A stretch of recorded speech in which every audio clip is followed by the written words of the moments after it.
Hello students, कैसे हैं आप सभी लोग। मेरा नाम है जयदीप आमेठा और आज हम बात करने वाले हैं प्रोजेक्टाइल मोशन के क्वेश्चंस के बारे में। तो चलिए शुरू करते हैं। उससे पहले आपको जस्ट एक रिवीजन करा देता हूँ। प्रोजेक्टाइल मोशन में हमने जब पढ़ा था तो हमने दो डायरेक्शन में मोशन को कंसिडर किया था, एक हॉरिजॉन्टल दूसरा वर्टिकल।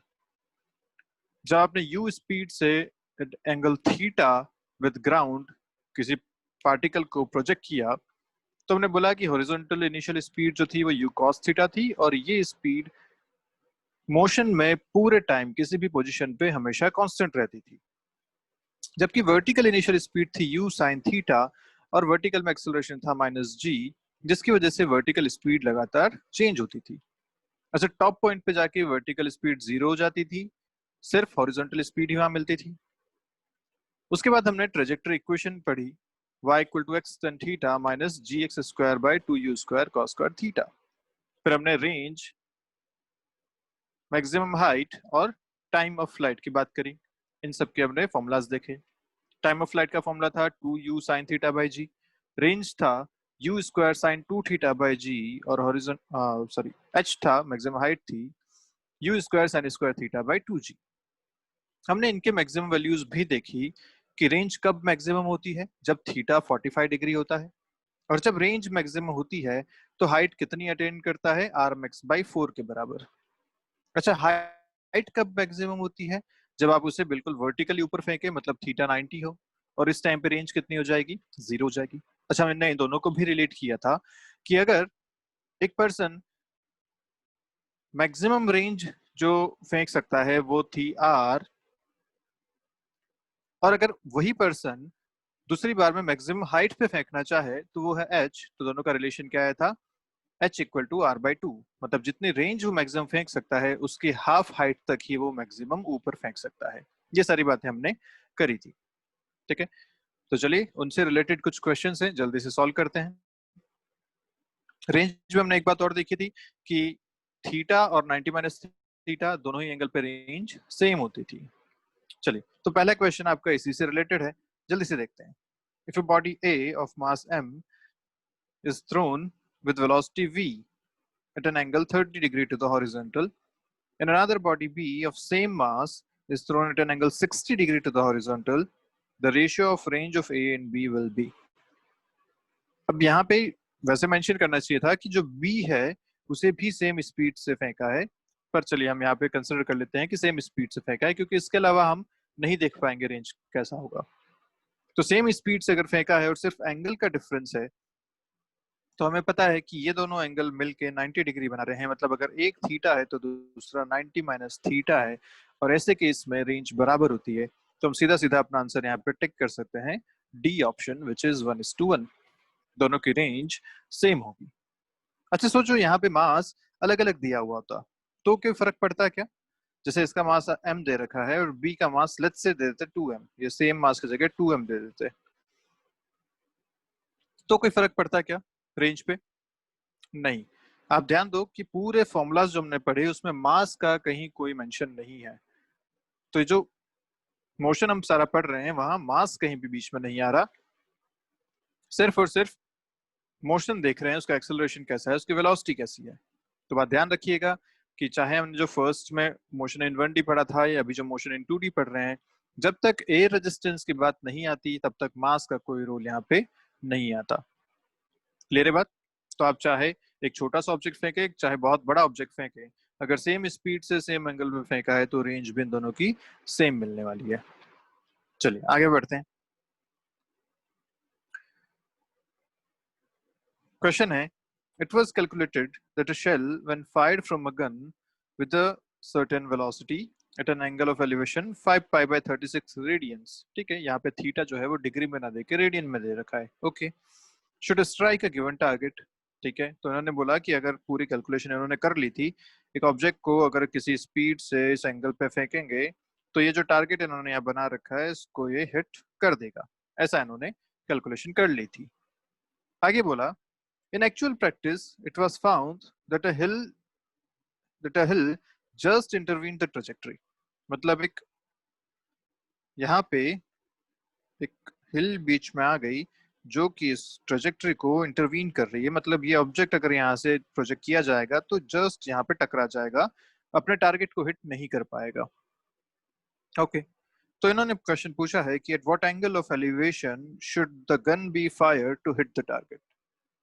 तो अब आपसे पूछा गया कि नया एंगल बताइए जिसपे इसे इसे फायर किया जाए सच दैट ये अपने टारगेट को अचीव कर ले।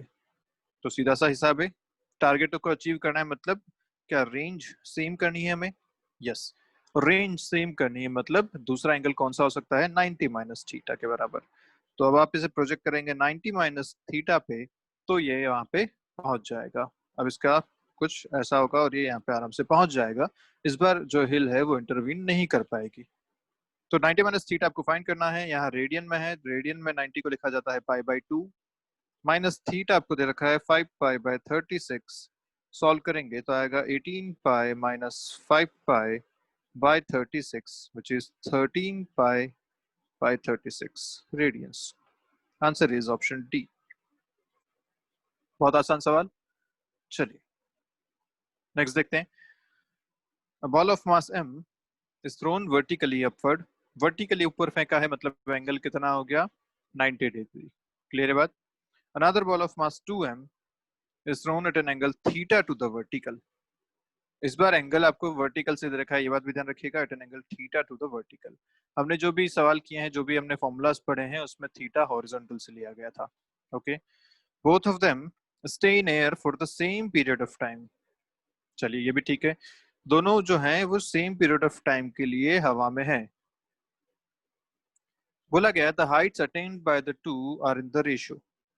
दोनों ने जो हाइट अटेंड करी उनका रेशियो क्या होगा। अभी एक अच्छा क्वेश्चन है, इंपॉर्टेंट क्वेश्चन है। तो बोला गया कि एक को तो आपने फेंक दिया सीधा ऐसा ऊपर की तरफ विद सम स्पीड v1, दूसरे को आपने इस तरीके से फेंका with some speed v2 at an angle theta with the vertical, ऐसा बता रखा है।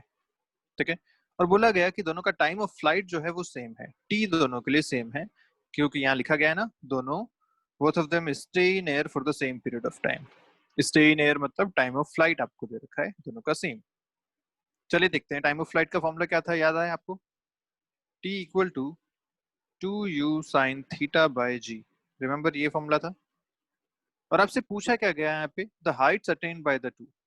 हाइट आपसे पूछी है h, क्या h होता है आपके पास, u square sine square theta by 2g। क्या यही था आपके पास, यस। तो चलिए देखते हैं जल्दी से। सोचो अगर दोनों के लिए टाइम सेम दे रखा है ना, तो इसके लिए जो v1 साइन 90 होगा, इसके लिए मैं टाइम क्या लिखूंगा, v1 साइन 90 बाई जी, ऐसा। और इसके लिए टाइम क्या लिखूंगा, ये एंगल हो गया मान लीजिए 90 माइनस थीटा, जिसको मैं बोल देता हूँ फाई। ओके, तो मैं इसके लिए टाइम क्या लिखूंगा, 2v2 साइन फाई बाई जी, ये इसके लिए टाइम पीरियड लिखूंगा।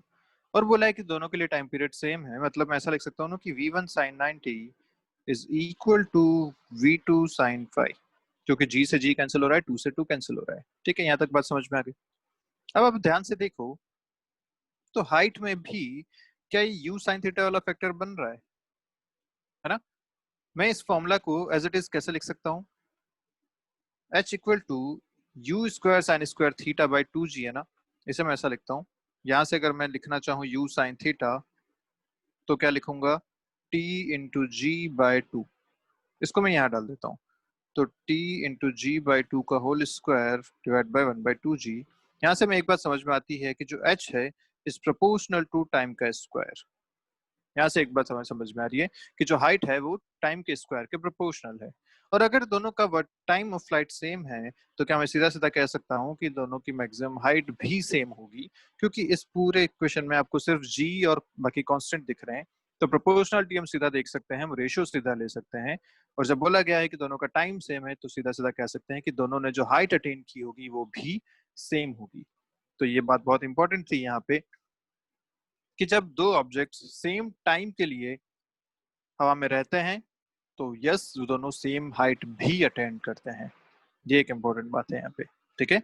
अगर दो ऑब्जेक्ट्स जिनको किसी भी स्पीड से किसी भी एंगल पे फेंका गया हो, उसमें कोई सिमिलरिटी नहीं है, लेकिन अगर दोनों सेम टाइम के लिए हवा में है, दोनों का टाइम ऑफ फ्लाइट सेम है, तो हम ऐसा कह सकते हैं कि दोनों ने जो हाइट अटेन की है वो भी सेम होगी। तो ये आप नोट बना के यहाँ पे लिख सकते हैं साथ में। ठीक है। कैसे प्रूव किया हमने इसे? टाइम पीरियड और एच का जो फॉर्मूला था उन दोनों को हमने रिलेट किया, वहां से समझ में आया कि H is proportional to T square, और ये अगर ऐसा है तो दोनों सेम होंगे। ठीक है। क्वेश्चन आपके सामने, यहाँ पे दो क्वेश्चंस बता रखे हैं, एक ये है और दूसरा क्वेश्चन यहाँ पे। तो पहला क्वेश्चन पढ़ते हैं। A particle is projected at an angle of 45 degree. 45 मतलब चमकना चाहिए तुरंत, कैसा है? मैक्सिमम रेंज वाला। ठीक है। With a velocity of 9.8 metre per second, the horizontal range will be, range आपसे सीधा सीधा पूछा गया है और हमें पता है कि रेंज मैक्सिमम वाली केस यहाँ पे है क्योंकि एंगल 45 है, और वो होती है u स्क्वायर बाई जी के बराबर। Remember this thing, u square by G, u आपको दे रखा है 9.8 का स्क्वायर डिवाइड बाय g भी हम यहाँ लेंगे 9.8। ठीक है। क्यों ऐसा? क्योंकि g जनरली हम 10 लेते हैं, लेकिन यहाँ पे स्पीड 9.8 दे रखी है और हमें कैलकुलेशन इजी दिखती है। 9.8 अगर g लेता हूँ तो यहाँ से सीधा सीधा आंसर मिलेगा 9.8 मीटर्स। आंसर एक। बहुत आसान सवाल था। नेक्स्ट देखते हैं। The range of a projectile when launched at an angle of 15 degree, ठीक है, with the horizontal is 1.5 kilometres. ठीक है भाई, थीटा दे दिया और आपको रेंज दे दी। दो चीजें यहाँ गिवन है फर्स्ट स्टेटमेंट में। What is the range of the projectile when launched at an angle of 45 degree to the horizontal? तो पूछा क्या है आपसे? बेसिकली मैक्सिमम रेंज, क्योंकि जब 45 पे लॉन्च करते हैं तो रेंज मैक्सिमम होती है, ये आपसे पूछा गया है। तो चलिए करते हैं। रेंज का फॉर्मूला अपने पास क्या है? U square sine 2 theta by G, this is range. और रेंज मैक्सिमम जो आपसे पूछा गया है उसका फॉर्मूला क्या है? U square by G. तो बेसिकली हमें ये फाइंड करना है। तो जो फर्स्ट आपको गिवन है वहां से अपन देखते हैं 1.5 kilometres equal to you square by G into sine 2 theta. Sine of 2 into 15 is 30 degree. And what is sine 30 degree? Sine 30 degree is half. तो मैं ऐसा लिख सकता हूँ 1.5 equal to you square by G into half, और यहाँ से अपने को बेसिकली फाइंड क्या करना है? यू स्क्वायर बाई जी, तो वो आपको मिल जाएगा 1.5 इंटू 2 विच इज 3 किलोमीटर्स। और यही तो हमारी मैक्सिमम रेंज भी है, तो हमारा आंसर सीधा सीधा यहाँ से मिल गया 3 किलोमीटर्स। क्लियर है बात? इस तरीके से आप क्वेश्चन को सॉल्व करेंगे। नेक्स्ट देखते हैं। यहाँ भी आपके पास दो क्वेश्चंस हैं, एक यहाँ पे है और एक यहाँ पे है। चलिए फर्स्ट क्वेश्चन पढ़ते हैं। An object is thrown along a direction inclined at an angle of 45 degree with the horizontal. फिर से चमकना चाहिए, 45 डिग्री मतलब रेंज मैक्सिमम होगी। ठीक है। The horizontal range of the particle, फिर ऑप्शंस हैं वर्टिकल हाइट से रिलेट करते हुए। रेंज और हाइट को हमें रिलेट करना है इसमें। तो याद करो, जब रेंज मैक्सिमम होती थी, जब आप 45 डिग्री पे इसको प्रोजेक्ट करते थे, तो आर मैक्स आपको मिलता था, और उस टाइम पे जो हाइट आपको मिलती थी, इन दोनों का रिलेशन हम पहले पढ़ के आ चुके हैं। क्या रिलेशन होता था? R max by 4। रिमेंबर, जब मैक्सिमम रेंज हमें मिलती है तो उस टाइम पे हाइट कितनी मिलती है? आर मैक्स बाई 4 के बराबर। बस ये आपसे पूछा गया है। तो आर इज 4 टाइम्स एच, तो हम सीधा सीधा आंसर दे सकते हैं इसका D. The range is equal to 4 times vertical height. ठीक है, ये हमने पहले पढ़ा है, प्रूव भी किया है, अब चाहे तो फिर से जाके उसे देख सकते हैं। नेक्स्ट देखते हैं। At what angle to the horizontal should an object be projected? Okay, theta आपसे पूछा गया है। So that maximum height reached is equal to the horizontal range. H और R इक्वल हो जाए, ऐसा एंगल बताइए। ये हमने लास्ट वीडियो के बिल्कुल लास्ट में यही किया था। हमने R और H को इक्वल किया था दोनों के फॉर्मूलाज लगा के, और वहां से हमें मिला था theta equal to 10 inverse 4। Remember, तो बस यहाँ से सीधा सीधा अपने पास आंसर है 10 थीटा इक्वल टू 4 के बराबर। कैसे किया था फिर से आपको याद दिला दूं। ये था u square sine 2 theta by g, और ये था u square sine square theta by 2g। यहाँ से इसको सॉल्व करेंगे, साइन 2 थीटा को लिखेंगे 2 साइन थीटा कॉस थीटा, एक साइन से एक साइन कैंसिल हो जाएगा, 10 थीटा बचेगा विच इज इक्वल टू 4। इसको आप यहाँ से सॉल्व कर सकते हैं इस तरीके से। ठीक है, चलिए नेक्स्ट देखते हैं। यहाँ भी आपके पास क्वेश्चंस हैं 1, 2 and 3। First question, a grasshopper finds that he can jump a maximum horizontal distance of 0.8 meters। maximum horizontal distance rmax की बात हो रही है, कितना दे रखा है 0.8 meters। Okay, with what speed can he travel along the road if he spends a negligible time on the ground। तो आपसे पूछा गया कि अगर वो लगातार इसे जंप कर रहा है, यहाँ से शुरू हुआ फिर आगे चला फिर आगे चला, तो बताइए उसकी हॉरिजॉन्टल स्पीड या उसकी अलोंग द रोड स्पीड कितनी है। तो हमें क्या करना है कि भाई उसने एक जंप में कितने डिस्टेंस ट्रेवल करी है हमें पता है 0.8 मीटर्स। अगर मैं ये टाइम निकाल लूं जितना उसको लगा है ये जंप करने में, तो अगर हमें ये टाइम मिल जाए जो उसको जंप करने में लग रहा है, तो सीधा सीधा अपने को पता है कि distance by time is velocity. तो अब कह सकते हैं कि ये इतनी स्पीड से ट्रेवल कर रहा है। ठीक है, तो चलिए देखते हैं। रेंज आपको दे रखी है यहाँ पे, और वो भी बोल रखा है मैक्सिमम डिस्टेंस, मतलब आर मैक्स जो कि होता है यू स्क्वायर बाई जी, वो आपको दे रखा है 0.8। तो यहाँ से आपको u मिल जाएगा। u कितना मिलेगा? u हो गया √8, क्योंकि g होता है 10, 0.8 इंटू 10 इज 8। u स्क्वायर था तो u हो गया √8 विच इज 2√2 मीटर पर सेकेंड। ओके, u मिल गया। टाइम के लिए अपने को क्या चाहिए? 2u sine theta by G. Theta कहाँ से लाएं? अरे भाई थीटा तो पहले ही दे दिया आपको। मैक्सिमम हॉरिजॉन्टल डिस्टेंस थीटा का कितना होता है? 45 डिग्रीज। तो थीटा आपके पास आ गया 45 डिग्रीज। टाइम यहाँ से मिल जाएगा आपको 2 into U is 2√2 sine 45 is 1/√2 by G is 10। कितना आंसर? √2 से √2 कैंसिल, 4/10 विच इज 0.4 सेकेंड्स। अब आपके पास डिस्टेंस है, आपके पास टाइम है, हम सीधा सीधा स्पीड निकाल सकते हैं कि जो स्पीड से वो चल रहा है वो है डिस्टेंस बाय टाइम। कितना डिस्टेंस कवर कर रहा है? 0.8 मीटर्स। कितने टाइम में? 0.4 सेकंड्स में। आंसर आया 2 मीटर पर सेकंड कि वो वेलोसिटी से या स्पीड से चल रहा है। क्लियर है बात? चलिए नेक्स्ट देखते हैं। A cricket ball is hit for a six, leaving the bat at an angle of 45 degree through the horizontal। 45 degree क्या होता है? 45 डिग्री मतलब मैक्सिमम रेंज वाली बात हो गई। चलिए, विद काइनेटिक एनर्जी के, ओके यहाँ एनर्जी से रिलेट कर रखा है इन्होंने कि जब बॉल बैट से लगने के बाद वह चली तो उसकी काइनेटिक एनर्जी थी के। मतलब आप यही मान लीजिए कि बॉल को प्रोजेक्ट किया विद काइनेटिक एनर्जी के से। पूछ गया at the top the kinetic energy of the ball is. क्या इस आपको याद है ये बात? सीधा सीधा क्या याद इसमें याद रखना था हमें कि जब एक बॉल को प्रोजेक्ट करते हैं, किसी पार्टिकल को प्रोजेक्ट करते हैं, तो अगर यहाँ उसकी एनर्जी के है और ये एंगल अगर 45 डिग्री है, तो हमें याद रखना था कि जब वो टॉप पे पहुंचती है तो उसके लिए काइनेटिक एनर्जी और पोटेंशियल एनर्जी इक्वल हो जाती है which is k/2। Initial energy का हाफ हो जाती है, दोनों एनर्जी इक्वल होती है ऊपर, है ना। ये बात हम लास्ट वीडियो में कर चुके हैं, इसे हमने प्रूव भी किया था। तो कितना आ जाएगा यहाँ से आपका सीधा सीधा आंसर? k/2। और आप इसे अगर ऐसे भूल गए हैं तो आप प्रूव भी कर सकते हैं। यहाँ से कैसे प्रूव करेंगे? मान लीजिए v स्पीड से आपने इसको प्रोजेक्ट किया, 45 डिग्री एंगल है, तो ये इसका कंपोनेंट हो जाएगा v/√2 और ये अपर कंपोनेंट भी हो जाएगा v/√2, क्योंकि साइन 45 कॉस 45 दोनों 1/√2 होते हैं। अगर यहाँ काइनेटिक एनर्जी k है तो मैं लिख सकता हूँ k इज हाफ mv²।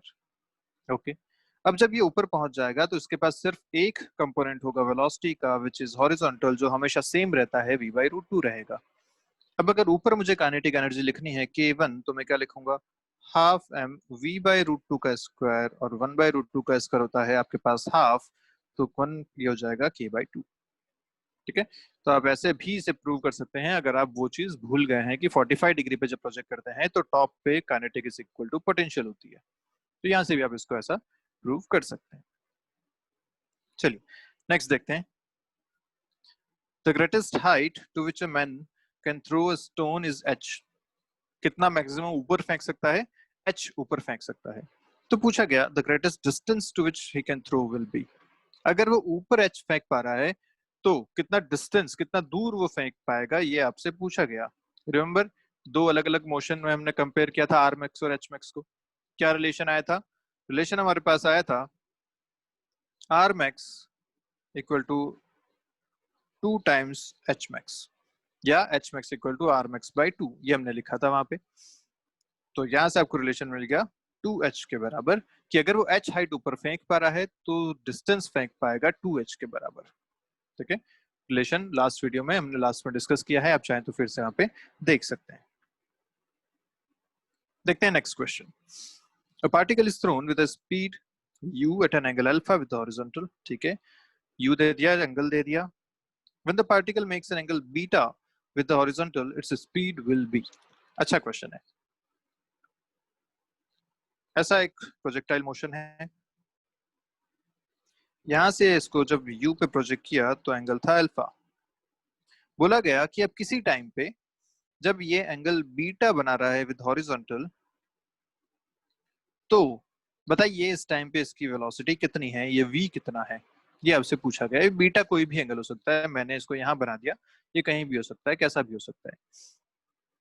तो ये v आपसे पूछा गया कि बताइए v कितना होना चाहिए। कैसे सॉल्व करें इस क्वेश्चन को? बहुत इजी क्वेश्चन है, एक लाइन में इसका आंसर है। सोचिए जरा ऐसे कैसे सॉल्व कर सकते हैं। हमारे पास ना तो कोई टाइम है ना कोई डिस्प्लेसमेंट है जहां पे हम इसको फाइंड कर सकें, कैसे करें? तो यहाँ पे हमारे पास वो चीज काम आती है जो मैंने आपको बोला था कि हमेशा याद रहनी चाहिए, horizontal component of the velocity is always constant।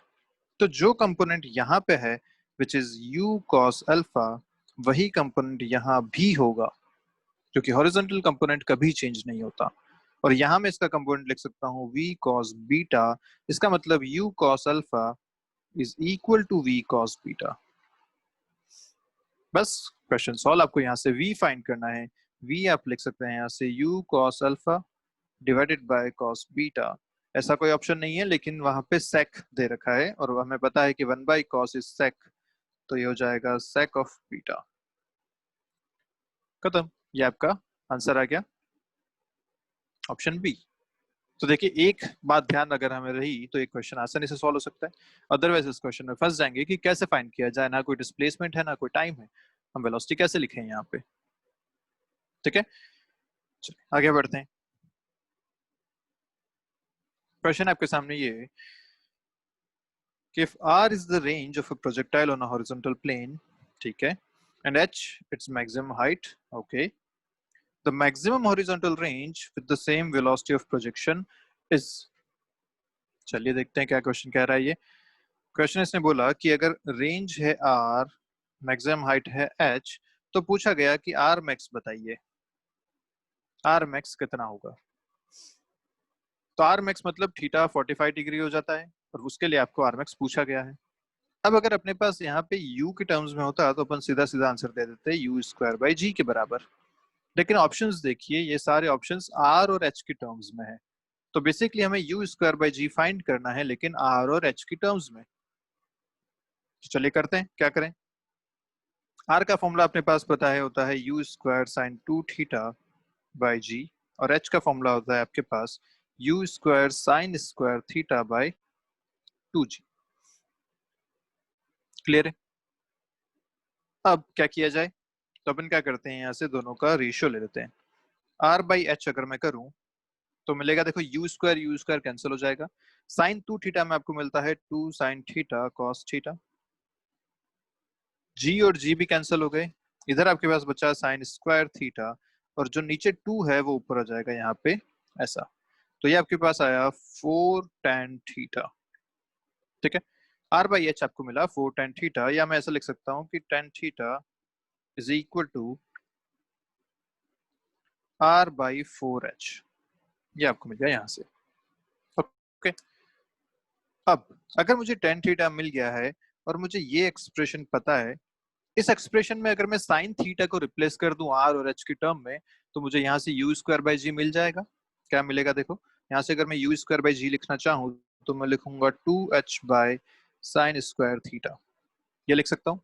और अपने को यू स्क्वायर बाई जी तो फाइंड करना है, तो अगर मैं साइन थीटा को लिख सकूं आर और एच की टर्म में और यहाँ रिप्लेस कर दूं तो मेरा आंसर मिल जाएगा। तो अपन क्या करते हैं, टेन थीटा मुझे पता है, और अपने को पता है कि टेन थीटा एक ट्राइंगल पे अगर बनाए तो बनता है आर और 4h ऐसा। ये आंसर इधर आएगा रूट और are square plus 16h square, है ना, स्क्वायर करके ऐड होता है दोनों। ऐसा। हाइपोटेन्यूज निकालना आता है ना, इसका स्क्वायर प्लस इसका स्क्वायर रूट में। अगर यहाँ से साइन थीटा लिखना है, दिस एंगल इज थीटा, तो साइन थीटा क्या लिखा जाएगा, r by root over R square plus 16h²।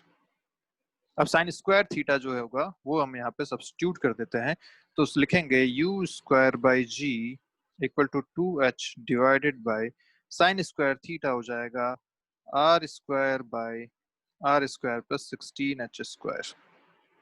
ऊपर भेजते हैं तो ये आपके पास आंसर मिलेगा 2h into R square plus 16h² divided by R square. Solve करते हैं थोड़ा सा, तो आपको आंसर क्या मिलने वाला है यहाँ से। हाँ देखिए, हमने यहाँ पे थोड़ी सी गड़बड़ कर दी थी। ये जो टेन थीटा बन रहा है ये उल्टा बनेगा, है ना। इसको मैं ऐसा लिख सकता हूँ, this is not tan theta, this is 4/10 theta. ध्यान से देखेंगे तो साइन नीचे है, कॉस ऊपर है, तो 4/10 थीटा बन रहा है ये। यहाँ पे हमने गड़बड़ कर दी थी, तो टेन थीटा जो लिखा जाएगा वो लिखा जाएगा 4h/r, इसका उल्टा लिखा जाएगा tan theta will be 4h/r। तो मैं एक काम करता हूँ, वीडियो पॉज करके एक बार इसको सही कैलकुलेशन करके फिर से आपको दिखाता हूँ। तो देखिए, हमने यहाँ पे ये उल्टा लिख लिया था, दिस इज 4/10 थीटा, ये हो गया अब। तो टेन थीटा ऐसे लिखा जाएगा 4h/r। अब अगर मैं ट्राइंगल बनाता हूँ तो 4h/r ऐसा, ये हो गया थीटा, ये आपके पास आएगा root over 16h² plus R square. यहाँ से अगर साइन थीटा लिखें तो क्या लिखेंगे, this by this 4h by root over 16h² plus R square. और इस साइन थीटा को मैं रिप्लेस करता हूँ इन दिस, तो क्या लिखा जाएगा, 2h ऊपर है, 2h ऊपर है, साइन स्क्वायर थीटा नीचे है, तो इस पूरे का स्क्वायर करके यहाँ पे लिख लिया मैंने। 4h का स्क्वायर करेंगे तो 16h² आएगा, और नीचे रूट यहाँ से हट जाएगा, स्क्वायर करेंगे तो 16h² प्लस आर स्क्वायर। इसे सॉल्व करेंगे तो ये पूरी टर्म उठ के ऊपर आएगी, डिवाइड बाय 16h², ये से एक बार कैंसिल हो गया तो बचा सिर्फ 2h। नेक्स्ट टाइम पे आर स्क्वायर बाई ये और ये 8h, तो आर स्क्वायर बाई 8h। ये आपका फाइनल आंसर आएगा, ऑप्शन नंबर डी। ठीक है, 2h plus R square by 8h। तो क्वेश्चन में था कुछ नहीं, बस कैलकुलेशंस थी, आपको इधर से उधर घुमा के चीजें सॉल्व करनी थी। इसमें फिजिक्स के कोई कॉन्सेप्ट बहुत ज्यादा यूज नहीं हो रहे थे, बस कैलकुलेशंस इसमें आपको देखनी थी। ठीक है, करते हैं नेक्स्ट क्वेश्चन। बोला गया particle is projected upwards with velocity 100 metre per second. Okay, initial speed दे दी at an angle 60 degree with the vertical, vertical के साथ एंगल दिया है, ध्यान रखिएगा 60 degree with the vertical. Find the time when the particle will move perpendicular to its initial direction taking g equal to this. चलिए, question आपको दे रखा है ऐसा कि एक प्रोजेक्ट किया गया है पार्टिकल को, कितने एंगल पे, वर्टिकल से 60 डिग्री पे प्रोजेक्ट किया है, मतलब हॉरिजॉन्टल से 30 डिग्री पे प्रोजेक्ट किया हुआ है। ठीक है, find the time when the particle will move perpendicular to its initial direction. Perpendicular अगर मूव कर रहा है तो पहले अगर ये हॉरिजॉन्टल से 30 पे था तो अब हॉरिजॉन्टल से 60 पे होना चाहिए, इसी को बोलेंगे परपेंडिकुलर मूव करना। तो फिर से वही बात होगी अपने पास, आपको ये दे रखा है 100 मीटर पर सेकंड। अगर आप ये वेलोसिटी निकाल लें v, तो हम टाइम बता सकते हैं। यहाँ पे कैसे बताएंगे, वर्टिकल कंपोनेंट निकाल के हम टाइम बता देंगे। अपने को पता है कि ये हॉरिजॉन्टल कंपोनेंट जो है ये अगर यहाँ पे 100 cos 30 है, तो यहाँ पे भी 100 cos 30 ही होना चाहिए, क्योंकि हॉरिजॉन्टल कंपोनेंट कभी चेंज नहीं होता। And this also can written as v cos 60 degree by this. Clear है, तो यहाँ से अपने को v मिल जाएगा, v मिल गया आपको 100 cos 30 is √3/2 divide by cos 60 is 1/2, ये मिला आपको 100√3। ठीक है, अब तो चलिए, आपको यहाँ v तो मिल गया, लेकिन आपसे v नहीं पूछा था, आपसे पूछा था किस टाइम पे ये 90 डिग्री एंगल पे चल रहा होगा। तो देखिए टाइम कैसे निकालें। अब अपने को टाइम निकालने के लिए वर्टिकल कंपोनेंट के बारे में बात करनी पड़ेगी। तो यहाँ वर्टिकल कंपोनेंट कितना है, 100 sin 30 डिग्री, ये है वर्टिकल कंपोनेंट। और यहाँ वर्टिकल कंपोनेंट कितना है, v sin 60 डिग्री। और अपने को पता है कि वर्टिकल में वेलोसिटी चेंज होती है क्योंकि जी एक्सेलरेशन यहाँ पे होता है, और हमें ये भी पता है कि वर्टिकल में जो लिखा जाता है वो लिखा जाता है ऐसा, v equal to u plus a t, a हो गया माइनस जी के बराबर। तो फाइनली वर्टिकल में जो स्पीड है वो है v साइन 60 डिग्री। हम इसे लिख सकते हैं ऐसा, v आपको पता है 100√3 इंटू √3/2, ये हो गया। u आपको पता है, u कितना है 100 साइन 30 डिग्री, मतलब 100 into 1/2 minus g into t 10 into time t. ठीक है, यहाँ से आपको टी फाइंड, तो कैसे करें?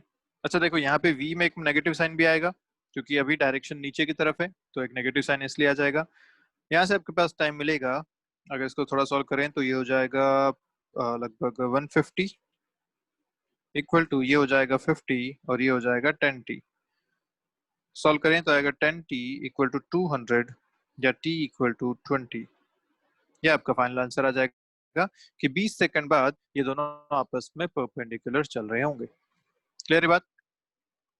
किया जा सकता है। तो अच्छा क्वेश्चन था ना ये एक, है ना? इस क्वेश्चन को क्या और किसी तरीके से कर सकते हैं? चलिए देखते हैं जल्दी से। इस क्वेश्चन को करने का एक तरीका और अपन सोच सकते हैं। क्या तरीका है कि अगर ऐसा एक पाथ है तो सोचो, अगर यहाँ पे ये एंगल आपको 30 डिग्री दे रखा है और हमें पता है कि यहाँ पे ये 60 डिग्री एंगल पे होगा, तभी हम कहेंगे कि दोनों परपेंडिकुलर हैं। और हमें ये बात भी पता है कि अगर ये 100 मीटर पर सेकंड है तो दो परपेंडिकुलर वेक्टर्स का डॉट प्रोडक्ट 0 होता था, रिमेंबर? तो अगर ये u है और ये v है तो मैं ऐसा लिख सकता हूँ कि u dot v equal to 0, क्योंकि दो परपेंडिकुलर वेक्टर्स जब होते हैं तो उनका डॉट प्रोडक्ट 0 किया जा सकता है। तो अगर मैं u को लिखूं तो क्या लिखूंगा? u cos 30 degree I cap, जो इसका ये वाला कंपोनेंट है उसके लिए आई कैप लिखा जाएगा, जो वर्टिकल कंपोनेंट है उसके लिए लिखा जाएगा u sin 30 degree j cap. ये हो गया u डॉट v, अगर लिखना है तो v के लिए क्या लिखूंगा? लिखा जाएगा u cos 6 sorry v cos 60 degree I cap minus v sin 60 degree j cap. ऐसा हो जाएगा ये पूरा, और इक्वल टू अपने को करना है 0। और अपने को पता है कि i को i से मल्टीप्लाई करते हैं, j को j से मल्टीप्लाई करते हैं और 0 करेंगे फाइनली। क्लियर है? तो यहाँ से भी आप v फाइंड कर सकते थे और उसके बाद अपना आंसर यहाँ से आप दे सकते थे। क्लियर है बात? ऐसा भी इसमें आप कर सकते हैं। चलिए आगे बढ़ते हैं। क्वेश्चन है आपके सामने ये, a cannonball has the same range r on a horizontal plane for two angles of projection। ठीक है, बहुत बढ़िया भाई। दो एंगल ऑफ प्रोजेक्शन के लिए सेम रेंज, मतलब एक एंगल अगर थीटा है तो दूसरा एंगल 90 माइनस थीटा है, ये दे दिया इसने। अगर h1 और h2 are the greatest heights in the two path, तो इनमें से r और h1 h2 का रिलेशन बताइए। तो आपको बोला गया कि अगर एक पाथ है ऐसा रेंज के लिए और दूसरा पाथ है अगर ऐसा सेम रेंज के लिए, तो अगर एक में हाइट आपको बोल रखी है h1 है और दूसरे में अगर हाइट आपको बोली है कि h2 है, रेंज ये है r, एक एंगल था थीटा दूसरा एंगल था 90 माइनस थीटा, तो बताइए h1 h2 और r में क्या रिलेशन हो सकते हैं? तो क्या करेंगे, फॉर्मूला लिखते हैं जल्दी से।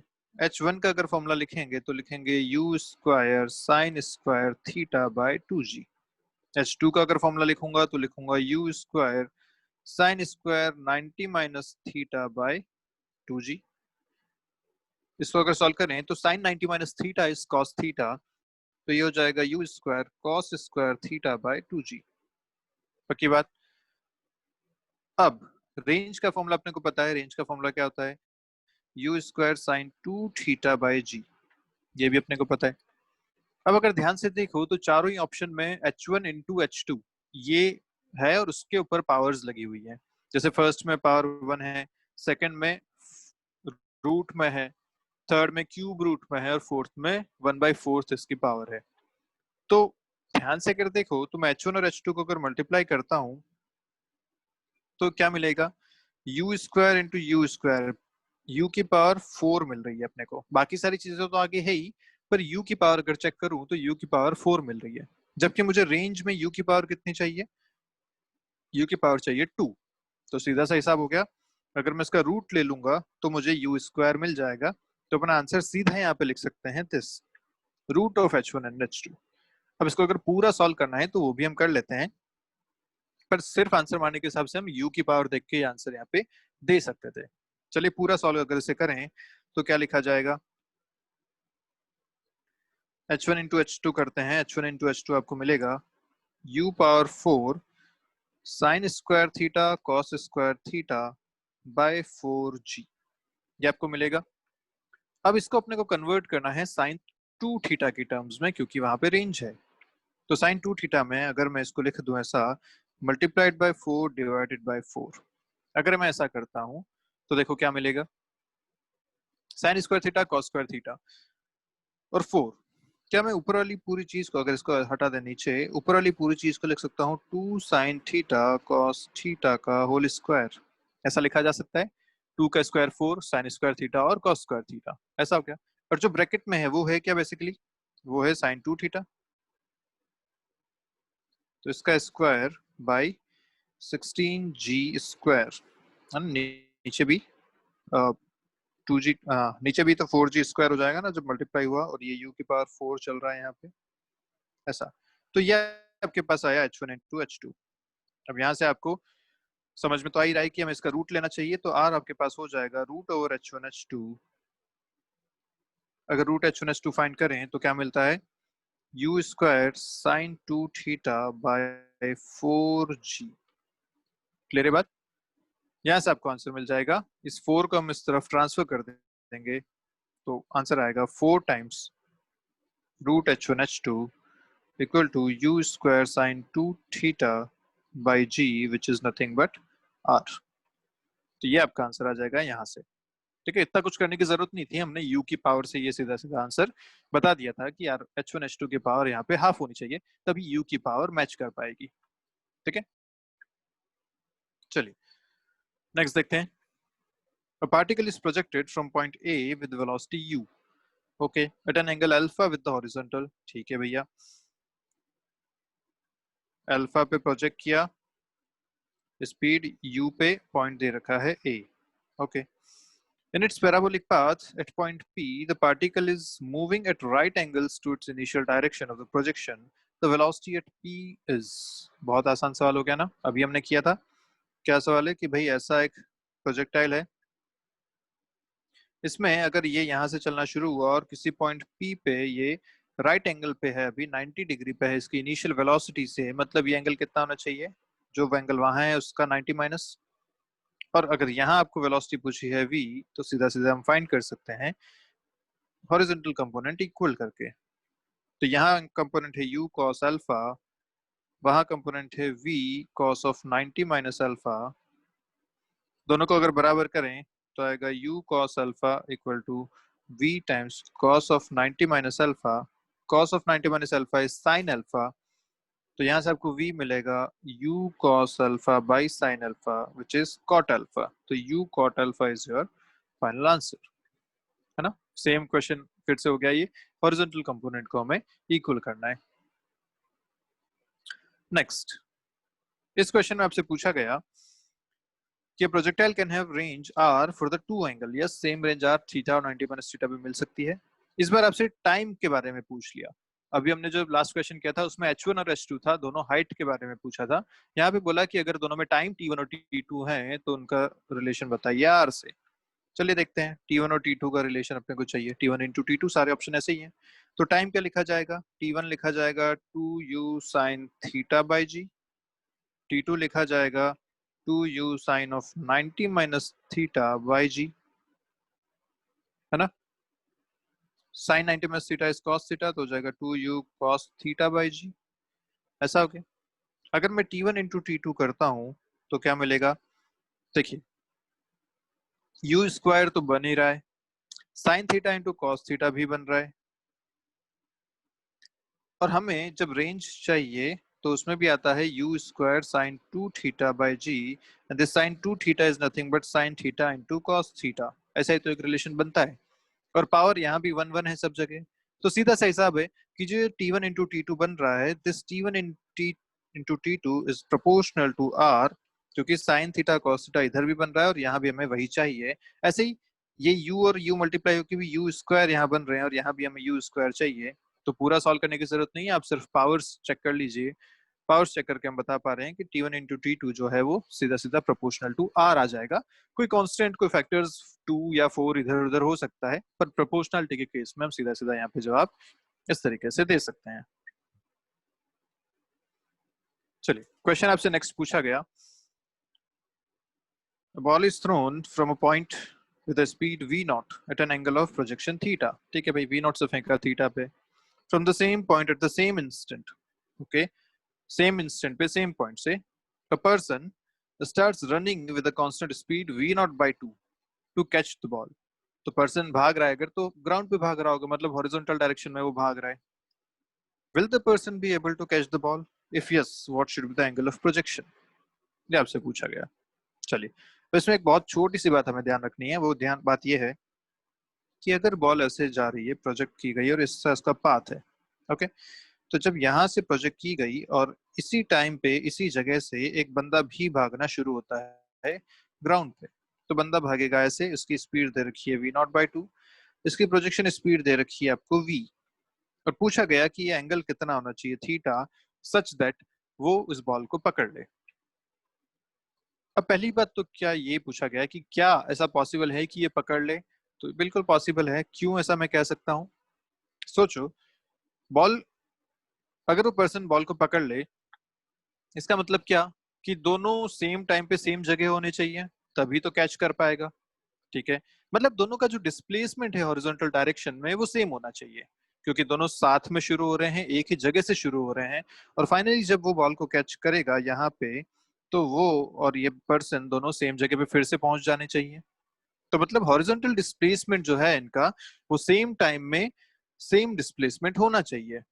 और क्या ऐसा पॉसिबल है? बिल्कुल पॉसिबल है। और वो मैं इसलिए ऐसा कह रहा हूँ क्योंकि v से जिसने, जब आपने इसको प्रोजेक्ट किया है तो इसका थीटा इस तरफ है और ये बनता है v cos थीटा। अब अगर सोचो सेम टाइम में सेम डिस्प्लेसमेंट होना चाहिए, मतलब हॉरिजॉन्टल स्पीड भी दोनों की सेम होनी चाहिए। भाई जितने टाइम में ये ऊपर से नीचे तक आया, उतने ही टाइम में ये पर्सन भी यहाँ से यहाँ तक भाग के आएगा। दोनों का डिस्प्लेसमेंट भी सेम है, रेंज के बराबर। तो जब डिस्प्लेसमेंट सेम, टाइम सेम, मतलब हॉरिजॉन्टल कंपोनेंट भी तो सेम होना चाहिए। और इस हॉरिजॉन्टल कंपोनेंट अगर सेम है तो मैं लिख सकता हूँ v cos theta must be equal to v/2 पे v0 से फेंका था और ये v0 से भाग रहा था।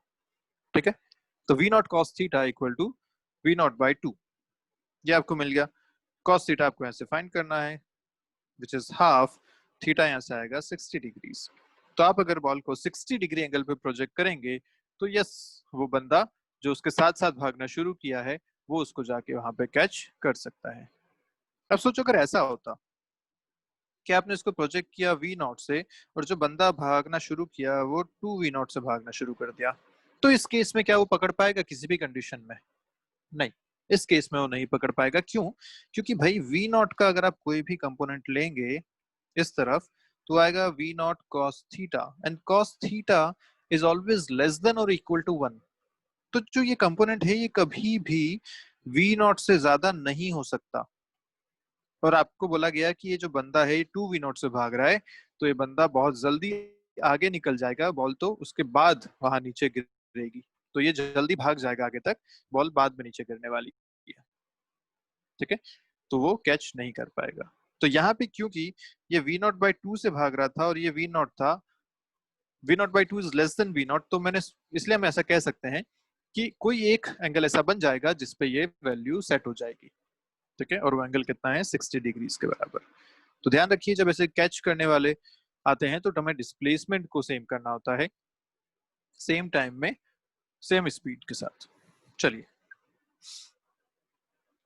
नेक्स्ट क्वेश्चन आपसे पूछा गया, A water fountain on ground sprinkles water all around it। ठीक है, if the speed of water coming out of fountain is v, the maximum area around the fountain that gets wet is, okay, fountain है, तो यहाँ से fountain शुरू हो रहा है लेट्स से, तो इससे पानी निकल रहा है ऐसा, अब ये जो पानी है ये ऐसा भाई हर तरफ ऐसा पानी घूम रहा है, इस तरीके से पानी लगातार घूम रहा है इसमें, है ना, हर हर डायरेक्शन में पानी इससे निकल रहा है। तो हर डायरेक्शन में जब पानी निकल रहा है और पूछा गया maximum area around the fountain जो गीला हो जाएगा इस पानी की वजह से, तो हम क्या लिख सकते हैं, ये पानी जितना दूर जाएगा उतना ही ये एरिया को गीला करेगा। तो सबसे ज्यादा दूर कब जाता है, जब ये एंगल 45 डिग्री होता है, और स्पीड आपकी दे रखी है इसकी v, तो मतलब ये यहाँ तक जाएगा तो गीला करेगा। ऐसे अगर ये इस डायरेक्शन में जब चलेगा तो 45 डिग्री पे जब यहाँ चलेगा तो इतना एरिया गीला करेगा। ऐसे ये हर डायरेक्शन में हर तरफ घूम घूम के एक एरिया एक सर्कल बना रहा है जिसको ये गीला कर सकता है। ठीक है, और ये रेंज है आपकी r के बराबर। ठीक, अब इस range, this range is same is this radius as well, है ना। पानी इस तरफ गिरा तो ये सेंटर पॉइंट हो गया, यहां से यहां तक पानी गिरा, तो ये जो है इसी रेडियस का एक सर्कल अगर मैं बना लूं पूरा, तो वो पूरा एरिया यहाँ पे गीला हो रहा है। आप मान सकते हो ना कि फाउंटेन जो है वो इस तरीके से पूरा घूम रहा है, तो लगातार हर डायरेक्शन में वो पानी गिराता हुआ चल रहा है, तो एक सर्कल बनेगा, सर्कल का एरिया हमें फाइंड करना है। तो अगर मुझे रेंज मिल गई, मतलब मुझे रेडियस मिल गई सर्कल की, और पाई आर स्क्वायर अपना आंसर हो जाएगा। और रेंज अपने को पता है, रेंज कितनी होती है, 45 डिग्री है, मैक्सिमम है, तो यू स्क्वायर बाई जी या V square by G is the range. और इस सर्कल का एरिया जो हो जाएगा वो हो जाएगा pi r square, which is pi into v power 4 by g square. आपका आंसर आ गया ऑप्शन सी। क्लियर बात। तो बस क्वेश्चन आपको समझना है कि जब पानी निकल रहा है तो मैक्सिमम एरिया आपसे पूछा है तो हम रेंज भी मैक्सिमम लेंगे। रेंज मैक्सिमम होती है वी स्क्वायर बाई जी, और हर डायरेक्शन में गिर रहा है, तो हर डायरेक्शन में गिर रहा है मतलब एक सर्कुलर एरिया बनेगा, और सर्कुलर एरिया होता है पाई आर स्क्वायर के बराबर। ठीक है, चलिए क्वेश्चन है आपके सामने। A particle projected from the level ground just clears in its ascent a wall 30-meter high and 120 root 3 meter away measured horizontally. Okay, तो क्वेश्चन आपको बोला कि भाई यहाँ से एक ऑब्जेक्ट को अगर प्रोजेक्ट किया तो वो एक वॉल को जस्ट क्लियर करता है, जस्ट क्लियर करता है मतलब ऐसे वो यहाँ से निकल रहा है अपने एसेंट में। ठीक है, इस तरीके से आगे बढ़ रहा है वो, तो फिर आगे यहाँ से गिरेगा, ऐसा ऐसा उसका कुछ पाथ है। अब ये आपको डिस्टेंस दे रखी है 120 रूट 3 मीटर्स, और इसकी हाइट आपको दे रखी है 30 metres. Okay, the time since projection to clear the wall is 2 seconds, मतलब यहाँ अगर ये 0 पे था तो यहाँ ये 2 सेकंड पे पहुंच गया था। It will strike the ground in the same horizontal plane from the wall on the other side at a distance of. तो आपसे पूछा गया कि अब ये डिस्टेंस कितनी है जहां पे ये लैंड करेगा। ये डिस्टेंस आपसे एक्स आपसे पूछा गया है, और हमें पता है कि ये टोटल डिस्टेंस क्या कहलाती है, ये कहलाती है रेंज। तो अगर मुझे रेंज पता चल गई, उसमें से मैं 120 रूट 3 को माइनस कर दूंगा तो मुझे एक्स मिल जाएगा जो कि मेरा आंसर होगा। पर अब मुझे निकालना है ये आर। आर कैसे निकाला जाए, तो रेंज निकालने के लिए अपने को दो तीन चीजें चाहिए होती हैं, जैसे यू और थीटा। अगर यू और थीटा मुझे मिल जाए तो मैं रेंज निकाल सकता हूँ। ओके, तो कैसे करें सॉल्व, देखिए ये यहाँ पे है जस्ट क्लियर, मतलब ये जो पार्टिकल है वो इस दौरान t इक्वल टू 2 पे उस पोजीशन पे होगा। इसका मतलब इसका जो डिस्प्लेसमेंट है, मैं इसको कुछ और नाम देता हूँ, ये हो गया लेट्स से ए अपने को फाइंड करना है। ओके, इसका जो डिस्प्लेसमेंट x है वो है 120 रूट 3, और जो डिस्प्लेसमेंट y है वो है 30 मीटर्स। ऐसा क्यों कह रहा हूं मैं, क्योंकि वो पार्टिकल यहाँ से चलना शुरू हुआ था और इस टाइम पे वो यहाँ पे है, जिसमें ये डिस्टेंस है 30, ये डिस्टेंस है 120 रूट 3, और वो कुछ ऐसे यहाँ पे पहुंचा था। तो डिस्प्लेसमेंट अपने को एक्स और वाई में पता है, हमें टाइम भी पता है कि ये जो डिस्प्लेसमेंट हुआ है 2 सेकंड्स में हुआ है। अगर मैं यहाँ से दो इक्वेशन बना देता हूँ, एक एक्स में और एक वाई में, तो मेरा आंसर यहाँ से यू और थीटा को मिल सकता है। तो अगर ये यू से प्रोजेक्ट किया गया ट्रायंगल थीटा, तो हमें पता है कि एक्स डायरेक्शन में हम क्या लिखेंगे, S equal to U T plus half it square. अगर मुझे लिखना है तो मैं लिखूंगा एक्स में डिस्प्लेसमेंट 120 रूट 3, इनिशियल स्पीड हो गई यू कॉस थीटा के बराबर, इनटू टाइम है 2 सेकंड्स, और एक्सेलरेशन तो जीरो होता है एक्स में, तो आगे वाली टर्म पूरी होगी जीरो। यहाँ से आपको मिला u cos theta is equal to 60 root 3। क्लियर है बात। नेक्स्ट अगर देखें y में, तो s equal to U T plus half T square फिर से लगाते हैं, और यहाँ पे जो डिस्प्लेसमेंट है वो है 30। डिस्प्लेसमेंट कितना है यहाँ पे 30। u है u sine theta into time है 2 minus half g t square. Okay, कितना आएगा यहाँ से, हाफ जी टी स्क्वायर मतलब half into 10 into t square is 2 का स्क्वायर। यहाँ से आपको आया 30 equal to 2u sine theta minus ये आएगा आपके पास 20।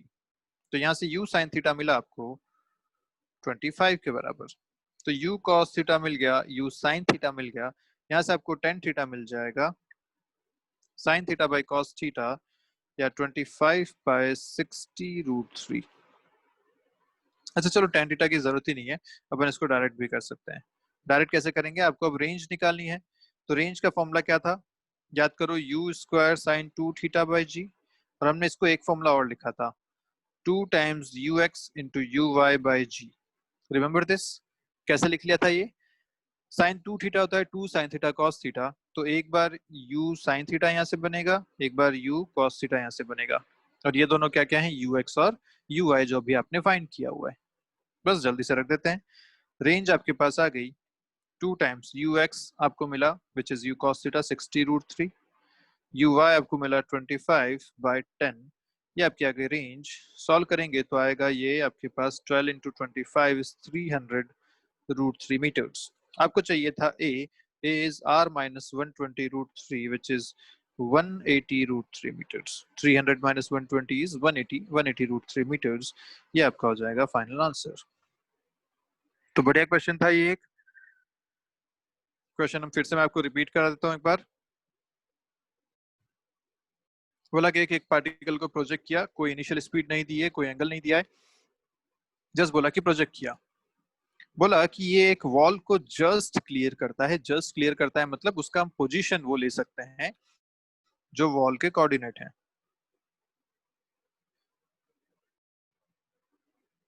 Okay, sorry for the interruption. तो यहाँ आपको बोला गया कि ये वॉल को जस्ट क्लियर करता है, तो हमें यहाँ से इसकी पोजीशन मिल गई।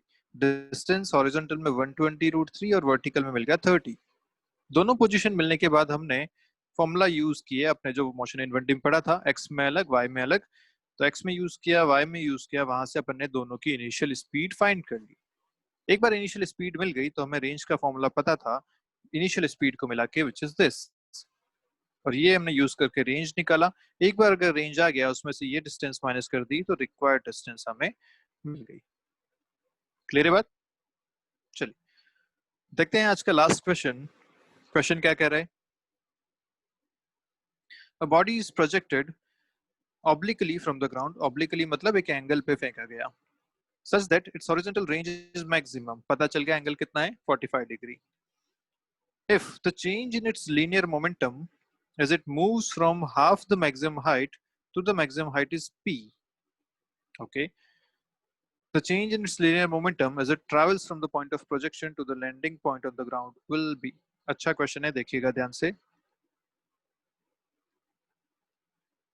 क्वेश्चन आपसे कह रहा है कि अगर एक पार्टिकल को प्रोजेक्ट किया गया यहाँ से एट एन एंगल 45 डिग्री, बोल दिया मैक्सिमम था इसलिए 45 ले लिया अपन ने, स्पीड u मान लेते हैं, ये पॉइंट हो गया a, ये पॉइंट है बीच में एक b पॉइंट, यहाँ पे ये चल रहा है, एंगल अपने को नहीं पता, कोई थीटा एंगल है, स्पीड v है। एक पॉइंट अपन ने मान लिया ये c पॉइंट पे, यहाँ पे ये चल रहा होगा u cos 45 डिग्री से, क्योंकि ये हॉरिजॉन्टल हमेशा सेम रहता है, टॉप पे सिर्फ हॉरिजॉन्टल होता है, और ये पॉइंट अपन ने लिया c, और यहाँ ये एक पॉइंट है जहां पे इसकी वेलोसिटी टकराने से पहले कुछ फिर से u हो जाएगी क्योंकि सेम स्पीड से फिर से टकराएगा ये, और ये एंगल आपको दे रखा है 45 डिग्री। बोला गया कि क्वेश्चन एक बार समझते हैं फिर से। तो क्वेश्चन इसने क्या बोला है कि if the change in its linear momentum की बात हो रही है which is mass into velocity as it moves from half the maximum height, half the maximum height मतलब अगर ये हाइट h है which is maximum height, तो जब ये b पे था तो ये h/2 पे था, ऐसा बोल रखा है। तो when it moves from half the maximum height, मतलब पॉइंट बी से जब ये मूव कर रहा है टू मैक्सिमम हाइट, मतलब पॉइंट सी तक जब ये पहुंचा, तो ये क्या बोला, moves from half the maximum height मतलब बी से, मैक्सिमम हाइट मतलब सी तक, ये जब यहां से यहां तक पहुंचा, इतने में इसका जो मोमेंटम में चेंज आया वो आया पी। चेंज इन मोमेंटम कितना है, पी। ठीक है, यहां से यहां तक का। तो आपसे पूछा गया कि बताइए इसका चेंज इन मोमेंटम कितना होगा शुरू से लेके लास्ट तक में। तो ए और डी के बीच में आपको चेंज इन मोमेंटम पूछा गया है इन टर्म्स ऑफ पी। तो अच्छा क्वेश्चन है। अब यहाँ पे एक बात और समझते हैं कि मोमेंटम जो है मास इनटू वेलोसिटी है। अब चेंज इन मोमेंटम अगर मेरे को बात करनी है, तो मोमेंटम भी एक वेक्टर क्वांटिटी है, उसे भी हॉरिजॉन्टल वर्टिकल दो डायरेक्शन में देख सकते हैं। तो मोमेंटम कौन सी डायरेक्शन में चेंज हो रहा होगा इसके मोशन के साथ, सिर्फ वर्टिकल में, राइट? क्योंकि हॉरिजॉन्टल में वेलोसिटी हमेशा कांस्टेंट है, इस ऑब्जेक्ट का मास चेंज नहीं हो रहा, मतलब हॉरिजॉन्टल डायरेक्शन में कभी भी मोमेंटम चेंज नहीं होगा। जो भी मोमेंटम में चेंज आ रहा है वो सिर्फ वर्टिकल डायरेक्शन में आ रहा है। तो हमें जो पूरा सिनारियो देखना है सिर्फ और सिर्फ वर्टिकल डायरेक्शन का देखना है, बाकी ये सारा हम नेग्लेक्ट कर सकते हैं। ओके, तो चलिए इन सबको मैं एक बार डायग्राम फिर से बना देता हूं आपके लिए। इस बार अपन सिर्फ वर्टिकल पे फोकस करेंगे। तो ये आपका मोशन, ये आपका है पैराबोलिक पाथ जिस पे चल रहा है। ये पॉइंट जहां पे ये एंगल 45 डिग्री प्रोजेक्शन था, तो ये हो जाएगा u sin 45 degree which is u by root two. Okay, जब ये half of the maximum height पे था, मतलब यहाँ पे था, इसका डिस्प्लेसमेंट था h बाई टू, और इस टाइम इसकी स्पीड रही होगी कुछ ऐसी which is at an angle theta, speed थी v। तो मैं लिखूंगा v sin थीटा, ये इसकी स्पीड रही होगी वर्टिकल में। यहाँ पे जब ये पहुंच गया तो इसकी वर्टिकल स्पीड हो गई है जीरो, हॉरिजॉन्टल की हमें बात ही नहीं करनी, वर्टिकल स्पीड इसकी कितनी हो गई है, जीरो। और लास्ट में जब ये यहाँ था तो फिर से इसकी वर्टिकल स्पीड हो जाएगी downward which is again u cos 45 degree which is u by root two. ठीक है, जिस स्पीड से फेंकते हैं उसी स्पीड से आके वापस टकराता है ये। तो अब अपने को जो दे रखा है वो B से C तक का दे रखा है मोमेंटम में चेंज। तो momentum at C minus momentum at B is equal to P, या आपको दे रखा है डेल्टा P। ओके, चलिए इसको देखते हैं। पहले मोमेंटम निकालने के लिए अपने को B पॉइंट पे वेलोसिटी फाइंड करनी पड़ेगी, ये V फाइंड करना पड़ेगा। और वो V कैसे फाइंड करें, बड़ा आसान सा है। कैसे देखेंगे, डिस्प्लेसमेंट पता है, इनिशियल और फाइनल स्पीड अपने को रिलेट करनी है। हम लिख सकते हैं यहाँ पे v square equal to you square plus 2s in y direction. तो y डायरेक्शन में v है v sine theta equal to, इधर है u बाई रूट टू का स्क्वायर, इधर भी square, minus 2gh by two. ये हो गया आपके पास। सॉल्व करें यहाँ से अगर, तो मिलेगा v साइन थीटा का स्क्वायर जो हमें चाहिए is equal to you square by two minus 2 से 2 कैंसिल, यहाँ से आया g इंटू एच। एच का फॉर्मूला क्या था remember, U square sine square theta by 2g। और हाइट मैक्सिमम कितनी होती थी, जब रेंज मैक्सिमम होती है तो हाइट होती है आर मैक्स बाई 4, या वैसा लिख लीजिए। एच का फॉर्मूला होता है U square sine square 45 degree by 2g। Sine 45 is 1 by root two, ये हो जाएगा यू स्क्वायर बाई 4g। तो ये मैं यहाँ लिख देता हूँ you square by 4g। Okay, तो यहाँ से आपको जो वेलोसिटी मिली v sin थीटा वाली, वो कितनी मिल जाएगी, g से g कैंसिल, ये आया u स्क्वायर बाई 4 के बराबर। तो यहाँ पे आपको वर्टिकल डायरेक्शन की स्पीड मिल गई विच इज u स्क्वायर बाई 4। ठीक है, अब आपको चेंज इन मोमेंटम लिखना है, आराम से लिख सकते हैं। तो मैं लिखूंगा डेल्टा p फ्रॉम b से c कितना हो जाएगा, mass into change in velocity. शुरू में चेंज इन वेलोसिटी मतलब इनिशियल फाइनल जीरो है सबसे टॉप पॉइंट पे, यहाँ पे है यू स्क्वायर बाई 4, और ये आपको दे रखा है p के बराबर, तो यहाँ से आपको p मिल गया m u square by 4। Sorry, अपन ने गलती कर दी ना, हाँ, गलती ये कर दी कि यहाँ पे स्क्वायर भी तो हटाना पड़ेगा ना। v साइन थीटा अपने को चाहिए, basically v sine theta is u by 2।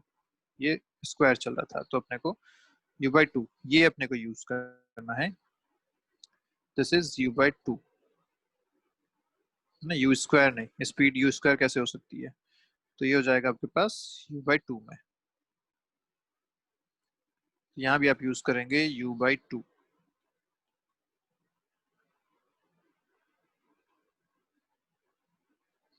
तो p आपके पास आ गया mu/2। अब आपको पूछा क्या गया है, बेसिकली आपको पूछा गया था कि बताइए इस A से D पॉइंट तक चेंज इन मोमेंटम कितना है, फर्स्ट से फाइनल तक। तो यहाँ अगर चेंज इन मोमेंटम देखें तो स्पीड पहले थी u/√2, अभी भी है u/√2 लेकिन अपोजिट डायरेक्शन में, तो चेंज कितना हो जाएगा 2 टाइम्स u/√2। तो अब अगर मैं जो जो पूछा गया है A से D तक वाला, मैं वहां लिखूंगा m into u/√2 minus minus of u/√2। तो ये कितना हो जाएगा 2 टाइम्स mu/√2, या इसको लिख सकते हैं √2 टाइम्स mu। क्लियर है बात। अगर मैं ऊपर से देखूं तो यहाँ से लिख सकता हूँ mu इक्वल टू 2p, और इसको मैं यहाँ सब्स्टिट्यूट करता हूँ तो 2 टाइम्स 2p, फाइनल आंसर आएगा 2√2p। तो change in momentum from A to D is equal to 2√2p।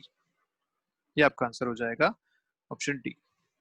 ठीक है, क्वेश्चन भारी था थोड़ा सा, फिर से एक बार रिपीट कर लेते हैं। क्वेश्चन आपसे बोला गया कि चेंज इन मोमेंटम इस पोजीशन से इस पोजीशन तक है p। अब अगर इन दो पोजीशन के बीच का दे रखा है, तो पहली बात तो मोमेंटम सिर्फ वर्टिकल डायरेक्शन में चेंज होता है, तो हम इंटरेस्टेड हैं सिर्फ वर्टिकल वेलोसिटी में। तो पहले अपने को यहाँ की वर्टिकल डायरेक्शन की वेलोसिटी फाइंड करनी थी, और वो कैसे करी, तो यहाँ की इनिशियल पता थी, यहाँ की हमें फाइंड करनी है, और ये डिस्प्लेसमेंट हमें पता है, तो हमने v square equal to use कर प्लस 2s यूज किया इन वर्टिकल डायरेक्शन, वहां से हमने ये स्पीड निकाली विच इज u/2। उसके बाद हमने यहाँ का चेंज इन मोमेंटम लिखा, तो फाइनल स्पीड यहाँ 0 होती है वर्टिकल में, यहाँ होती है u/2। चेंज इन मोमेंटम इसके हिसाब से हमने लिखा mu/2 के बराबर। ठीक है, वो देखिए यहाँ देख पा रहे हैं, चेंज इन मोमेंटम आया mu/2 के बराबर। पूछा था आपसे चेंज इन मोमेंटम इस पोजीशन से इस पोजीशन तक का, और हमें पता है कि जितनी वेलोसिटी से चलता है ऊपर, उसी स्पीड से वापस नीचे आकर टकराता है। तो जो कंपोनेंट यहाँ वर्टिकल में था वही कंपोनेंट यहाँ वर्टिकल में होगा, लेकिन डाउनवर्ड डायरेक्शन में। तो अब अगर चेंज देखा जाए तो 2 टाइम्स स्पीड या 2 टाइम्स u/√2 ये यहाँ पे चेंज हो जाएगा। तो अब जो मोमेंटम बनेगा नया वाला, वो बनेगा 2 टाइम्स mu/√2, और यहाँ से हमने mu को सब्स्टिट्यूट किया p की टर्म में और इसमें रखा, फाइनल आंसर मिला अपने को 2√2p के बराबर। क्लियर है बात। तो चलिए, ये सारे क्वेश्चंस हमने इसमें किए हैं, अच्छे लेवल तक गए हम बिल्कुल बेसिक से शुरू करके। तो मिलते हैं नेक्स्ट क्लास में, वहां पे हम प्रोजेक्टाइल मोशन पे और आगे बात करेंगे। अभी तक हमने जो प्रोजेक्टाइल पढ़ा वो पढ़ा था ग्राउंड से ग्राउंड, कि भाई हमने एक लेवल ग्राउंड पे खड़े होकर प्रोजेक्शन किया और वो फिर से ग्राउंड पे आके गिर गया। अब नेक्स्ट वीडियो में हम जो बात करेंगे वो प्रोजेक्टाइल बात करेंगे एक टावर पे खड़े होके, कि आप एक टावर के ऊपर खड़े हैं और वहां से कुछ फेंक रहे हैं। तो वहां से जब फेंकते हैं तो उसका मोशन कैसा होगा, ग्राउंड तक आने में उसको कितना टाइम लगेगा। तो इस बार प्रोजेक्शन टावर के ऊपर से होगा, वो ऊपर जाएगा और फिर ऐसे नीचे घूम के गिरेगा पूरे ग्राउंड तक, पूरे टावर की हाइट भी उसमें कवर होगी। ऐसे हम क्वेश्चन आगे कॉन्सेप्ट्स पढ़ने वाले हैं और उस पर क्वेश्चन हम करेंगे। ठीक है, तो चलिए मिलते हैं नेक्स्ट क्लास में, नेक्स्ट वीडियो में। तब तक के लिए बाय बाय आप सभी को, पढ़ते रहिए और कोई डाउट है तो पूछेगा।